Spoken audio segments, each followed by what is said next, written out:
দোচালা ঘরের চালের মতো তৈরি মাচা, দুই পাশে থোকায় থোকায় ঝুলছে শশা, যতদূর চোখ যায় হলুদ ফুল আর সবুজ পাতার সমারোহ।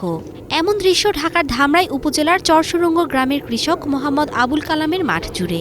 শুরুটা ছিল ছোট পরিসরে, পরে মালচিং পদ্ধতিতে আধুনিক চাষাবাদের প্রশিক্ষণ নেন, নামেন শশা আবাদে। কালামের দাবি বর্তমানে শশা বিক্রি করে ভাগ্য বদলেছে তার, হচ্ছেন স্বাবলম্বী।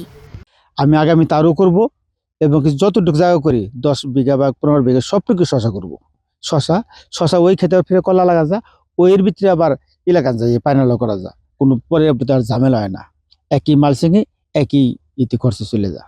প্রায় 15 বিঘা জমিতে শশা চাষ করেছেন কালাম। আছে শশা, করলা, পেঁয়াজ ও কপি সহ নানা ধরনের সবজিও। সেখানে কাজের সুযোগ পেয়েছেন 6 জন শ্রমিক।